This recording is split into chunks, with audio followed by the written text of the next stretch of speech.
श्री कृष्ण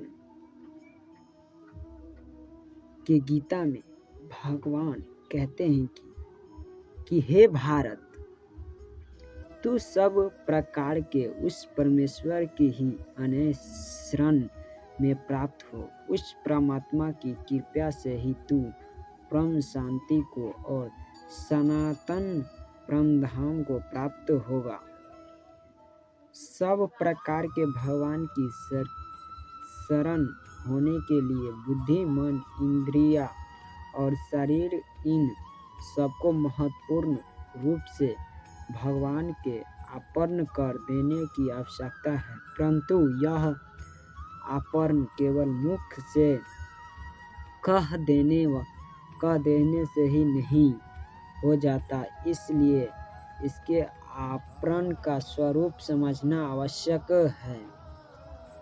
बुद्धि का आवरण भगवान है। इस बात का बुद्धि में प्रत्यक्ष की शांति, नित्य निरंतर निश्चित रहना, संशय, भ्रम और अभिमान से पूर्णत रहित होकर भगवान में परम बुद्धि करना, बड़ी से बड़ी विपत्ति पड़ने पर भी भगवान की आज्ञा से तनकी भी ना हटना, यानी प्रतिकूल भगवान ना हो तथा पवित्र हुई बुद्धि के द्वारा गुण और प्रभाव सहित भगवान के प्रारूप और तत्व के जानकर उस तत्व और स्वरूप के बुद्धि का अविचलित भाव से नित्य निरंतर स्थिर रहना, यह बुद्धि का भगवान में आवरण करना है।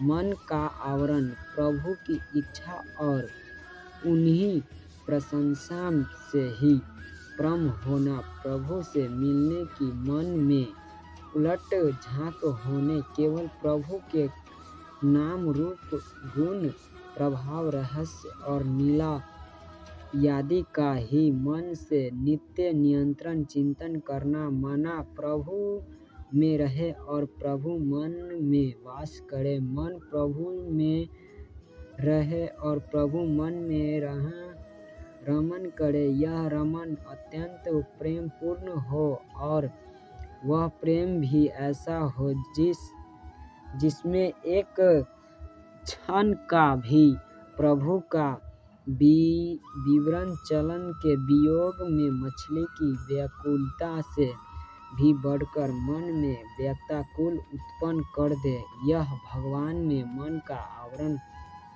करना है।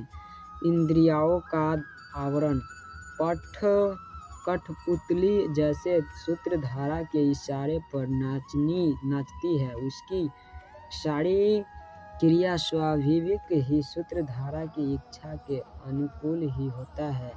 इसी प्रकार से अपनी सारी इंद्रियों को भगवान के हाथों में सौंपे पर उनकी इच्छा, ज्ञान, प्रेम और संकेत के अनुसार कार्य होना तथा इंद्रियों के द्वारा जो कुछ किया गया हो उसे मानो प्रभु की ही कृपा है, ऐसे समझते रहना। अपनी इंद्रियों को प्रभु के दर्पण करना।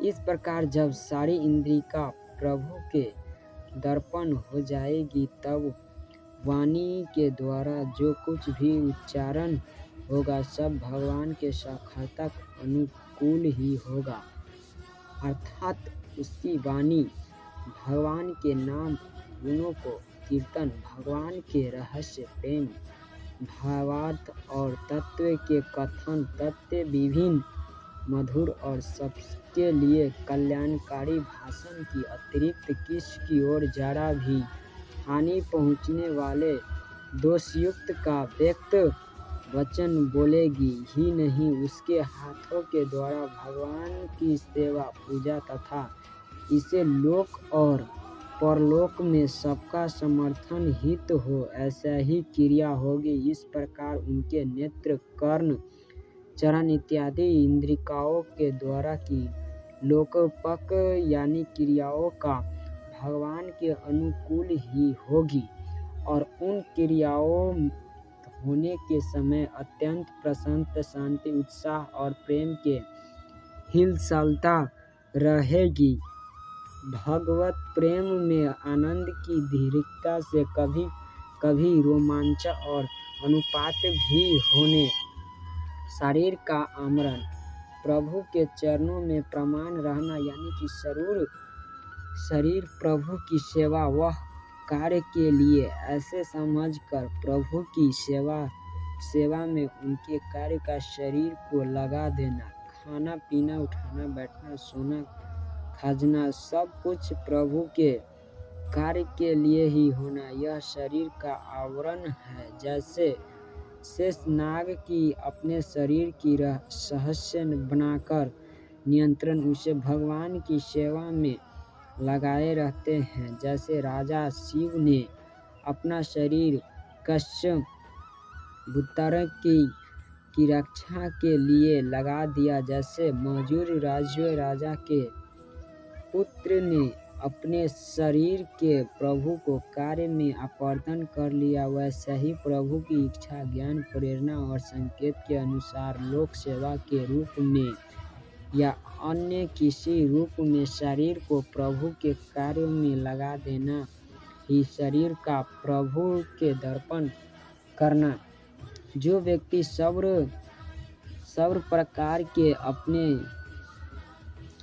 भगवान को अर्पण कर लेता है, उसकी भी सारी क्रियाएं प्रतीत स्त्री की भक्ति स्वामी के अनुकूल होने लगती है। वह अपनी इच्छा अनुसार कोई कार्य का रहा, परंतु जो भी उसे पता चलता है कि स्वामी की इच्छा इससे पृथक है, उसकी लक्षण उसकी इच्छा बदल देती है और वही स्वामी के अनुकूल कार्य रहने लगता है, चाहे वह कार्य के उसके बलिदान का ही क्यों न हो। बड़े हर्ष के साथ उसे करता है। स्वामी के पूर्णतः शरण होने पर तो स्वामी के इशारे पर मात्र से ही एक हृदय का भाव समझ में आने लगता है। फिर से वह पूर्वक आनंद के साथ उसी के अनुसार कार्य करने लगता है। दैवयोग के अपने मन के अत्यंत विपरीत